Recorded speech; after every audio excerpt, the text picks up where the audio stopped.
ನಮಸ್ಕಾರ ಸ್ನೇಹಿತರೆ, ಭಕ್ತಿ ವೈಭವ ಯೂಟ್ಯೂಬ್ ಚಾನಲ್ಗೆ ತಮಗೆಲ್ಲರಿಗೂ ಸುಸ್ವಾಗತ. ಸ್ನೇಹಿತರೆ, ಇನ್ನೇನು ಮದುವೆಯ ದಿನಗಳು ಶುರುವಾಗ್ತಾ ಇದೆ, ಅಂದರೆ ಮದುವೆಯ ಕಾಲ ಶುರುವಾಗ್ತಿದೆ. ಆದರೂ ಇನ್ನೂ ಕಂಕಣ ಕೂಡಿ ಬಂದಿಲ್ಲ ಅಂತ ಕೆಲವೊಬ್ಬರು ಕೊರಗ್ತಾ ಇರ್ತಾರೆ. ಕೆಲವರು ಕೊರಗ್ತಾ ಇರ್ತಾರಲ್ಲ, ಅಂಥವ್ರಿಗೆ ಬಂದು ಈ ವಿಡಿಯೋ. ಯಾಕಂದರೆ ಈ ವಿಡಿಯೋದಲ್ಲಿ ಅಷ್ಟೇ ಈಸಿಯಾದ ಪರಿಹಾರ, ಅಂದರೆ ಸರಳ ಪರಿಹಾರವನ್ನು ಹೇಳ್ತಾ ಇದ್ದೀನಿ. ಅಂದರೆ ವಿವಾಹ ಯೋಗ ಕೂಡಿ ಬರಲು ಒಂದು ಪರಿಹಾರವನ್ನು ನೀವು ಮಾಡಿಕೊಂಡಿದ್ದೇ ಆಗಿದ್ದಲ್ಲಿ ನಿಮಗೆ ಬೇಗ ಮದುವೆ ಆಗುತ್ತೆ ಅಂತಲೇ ಹೇಳ್ಬೋದು. ತಡವಾಗುವ ವಿವಾಹಕ್ಕೆ ಜನ್ಮಕುಂಡಲಿಯಲ್ಲಿರುವ ಗ್ರಹ ದೋಷಗಳು ಕಾರಣವಾಗಬಹುದು. ಅಂದರೆ ಇದ್ರ ಬಗ್ಗೆ ತಿಳ್ಕೊಳ್ಳೋಣ, ಮದುವೆ ಯಾಕೆ ತಡವಾಗ್ತಾ ಇದೆ ಅಂತ. ವಿಡಿಯೋ ನೋಡೋದಕ್ಕಿಂತ ಮುಂಚೆ ದಯವಿಟ್ಟು ಚಾನಲನ್ನು ಸಬ್ಸ್ಕ್ರೈಬ್ ಮಾಡ್ಕೊಳ್ಳಿ. ವಿಡಿಯೋ ಇಷ್ಟ ಆಯಿತು ಅಂದರೆ ವಿಡಿಯೋಗೆ ಲೈಕ್ ಮಾಡಿ, ಶೇರ್ ಮಾಡಿ, ಕಮೆಂಟ್ ಮಾಡಿ. ಸ್ನೇಹಿತರೆ, ಒಂದು ದೋಷಗಳನ್ನು ನಿವಾರಿಸುವುದರ ಜೊತೆಗೆ ಶೀಘ್ರ ಕಂಕಣ ಕೂಡಿ ಬರಲು ಹೆಣ್ಣು ಮಕ್ಕಳು ಗಂಡು ಮಕ್ಕಳು ಮಾಡಬೇಕಾಗಿರುವಂತಹ ಪರಿಹಾರ ಕ್ರಮಗಳು ಏನೇನು ಅಂತ ನೋಡೋದಾದರೆ, ಶನಿ, ಮಂಗಳ ಅಥವಾ ರಾಹುವಿನಂತಹ ದೋಷಪೂರಿತ ಗ್ರಹಗಳು 7ನೇ ಮನೆಯ ಮೇಲೆ ಪ್ರಭಾವ ಬೀರಬಹುದು ಮತ್ತು ಮದುವೆ ತಡವಾಗಿ ಸಂಭವಿಸಬಹುದು. ಮನೆಯಲ್ಲಿ ಮದುವೆಯ ವಯಸ್ಸಿಗೆ ಬಂದ ಹೆಣ್ಣು ಮಕ್ಕಳಿದ್ದರೆ ಅಥವಾ ಗಂಡು ಮಕ್ಕಳಿದ್ದರೆ ಅವರಿಗೆ ಮದುವೆ ಮಾಡಿ ಕಳಿಸಿದರೆ ಪೋಷಕರಿಗೆ ದೊಡ್ಡ ಜವಾಬ್ದಾರಿ ಆಗಿರುವಾಗ ವಿವಾಹ ಸಂಬಂಧಗಳು ಬಂದರೂ ಮದುವೆ ಕೈಗೂಡದೆ ಬಂದಲ್ಲಿ ಚಿಂತಿತರಾಗಿರ್ತಾರೆ. ತಡವಾದ ಮದುವೆಗೆ ಕಾರಣಗಳು ಹಲವಿರಬಹುದು. ಅದರಲ್ಲಿ ಮುಖ್ಯವಾಗಿ ಜ್ಯೋತಿಷ್ಯ ಕಾರಣವೂ ಕೂಡ ಒಂದಾಗಿರುತ್ತೆ.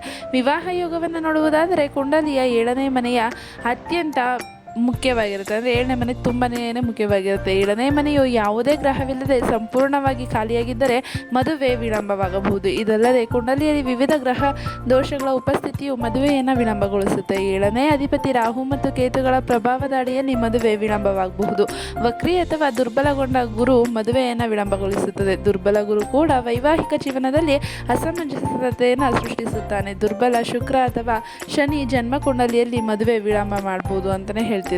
ಹಾಗಿದ್ರೆ ತಡವಾಗುವ ಮದುವೆಗೆ ಪರಿಹಾರಗಳು ನೋಡೋದಾದರೆ, ನೀವು ಮದುವೆಯಲ್ಲಿ ವಿಳಂಬವನ್ನು ಎದುರಿಸುತ್ತಿದ್ದರೆ ಜ್ಯೋತಿಷ್ಯ ಶಾಸ್ತ್ರ ಮತ್ತು ಲಾಲ್ ಕಿತಾಬ್ನಲ್ಲಿ ತಿಳಿಸಿರುವಂತೆ ಒಂದು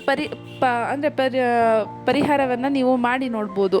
ಮದುವೆಯ ವಿಳಂಬವನ್ನು ಹೋಗಲಾಡಿಸಲು ಕನ್ಯೆಯರು ಅಥವಾ ಹುಡುಗರು ಈ ಒಂದು ಲಾಲ್ ಕಿತಾಬ್ ಪರಿಹಾರವನ್ನು ನೀವು ಮಾಡಿ ನೋಡಿ.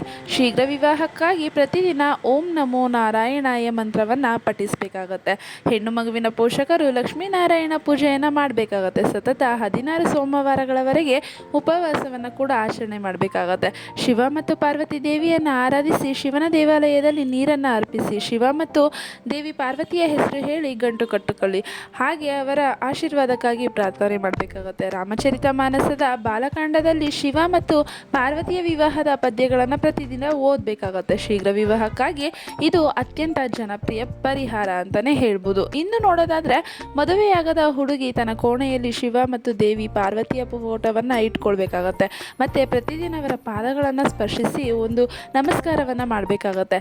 ಶಿವನ ದೇವಸ್ಥಾನದಲ್ಲಿ ಪಾರ್ವತಿ ದೇವಿಗೆ ಬಳೆಗಳನ್ನು ಅರ್ಪಿಸಬಹುದು. 8 ವಾರಗಳ ಕಾಲ ಶ್ರೀ ಗಣೇಶನಿಗೆ 5 ಲಡ್ಡುಗಳನ್ನು ಅರ್ಪಿಸಿ ಮತ್ತು ಆಶೀರ್ವಾದವನ್ನು ಪಡೆದರೆ ಶೀಘ್ರ ವಿವಾಹ ಕೂಡಿ ಬರುತ್ತೆ ಅಂತಲೇ ಹೇಳ್ಬೋದು. ಅವಿವಾಹಿತ ಹುಡುಗಿಯರು ಕಪ್ಪು ಬಣ್ಣದ ಬಟ್ಟೆಗಳನ್ನು ಧರಿಸಬಾರ್ದು. ಅವಿವಾಹಿತ ಹುಡುಗಿಯರು ಮನೆಯ ವಾಯುವ್ಯ ಕೋಣೆಯಲ್ಲಿ ಮಲಗಬೇಕಾಗತ್ತೆ. ಹೆಣ್ಣು ಮಕ್ಕಳು ಪ್ರತಿ ಗುರುವಾರದಂದು ಚಿಟಿಕೆ ಅರಿಶಿನ ಪುಡಿ ಬೆರೆಸಿದ ನೀರಿನಿಂದ ಬಾಳೆ ಮರವನ್ನು ಪೂಜಿಸಬೇಕಾಗತ್ತೆ. ವಿಷ್ಣು ಮತ್ತು ದೇವಿ ಲಕ್ಷ್ಮಿಯನ್ನು ಆರಾಧಿಸಬೇಕಾಗತ್ತೆ. ವಿಷ್ಣು ಮತ್ತು ದೇವಿಗೆ ಲಕ್ಷ್ಮಿಗೆ ಹೂಗಳು ಮತ್ತು ನೈವೇದ್ಯವನ್ನು ಅರ್ಪಿಸುವುದು ಸಂತೋಷದ ವೈವಾಹಿಕ ಜೀವನವನ್ನು ಖಚಿತಪಡಿಸುತ್ತೆ ಅಂತಲೇ ಹೇಳ್ಬೋದು. ನೋಡೋದ್ರಲ್ಲ ಸ್ನೇಹಿತರೆ, ನೀವೇನಾದ್ರೂ ಮದುವೆ ವಿಳಂಬ ಆಗ್ತಿದೆ ಅಂತ ಇದೇನಾದರೂ ಇದ್ದರೆ ನೀವು ಈ ಪರಿಹಾರಗಳನ್ನು ನೀವು ಮಾಡಿಕೊಂಡು ನೀವು ಬೇಗನೆ ವಿವಾಹವನ್ನು ಮಾಡ್ಕೋಬೋದು ಅಂತ ಹೇಳ್ತಾ ಇದ್ದಾರೆ. ಇದು ಬಂದು ಜ್ಯೋತಿಷ್ಯ ಶಾಸ್ತ್ರದ ಪ್ರಕಾರ ತಿಳಿಸ್ತಾ ಇರೋವಂಥದ್ದು. ಸ್ನೇಹಿತರೆ, ಈ ಮಾಹಿತಿ ನಿಮಗೆ ಇಷ್ಟ ಆಗಿದೆ ಅಂದ್ಕೊತೀನಿ. ಇಷ್ಟ ಆಗಿದ್ರೆ ವಿಡಿಯೋಗೆ ಲೈಕ್ ಮಾಡಿ, ಶೇರ್ ಮಾಡಿ, ಕಮೆಂಟ್ ಮಾಡಿ. ಹಾಗೆ ದಯವಿಟ್ಟು ಚಾನಲನ್ನು ಸಬ್ಸ್ಕ್ರೈಬ್ ಮಾಡ್ಕೊಳ್ಳಿ. ವಿಡಿಯೋಕ್ಕೆ ನೋಡಿದ್ದಕ್ಕಾಗಿ ಧನ್ಯವಾದಗಳು.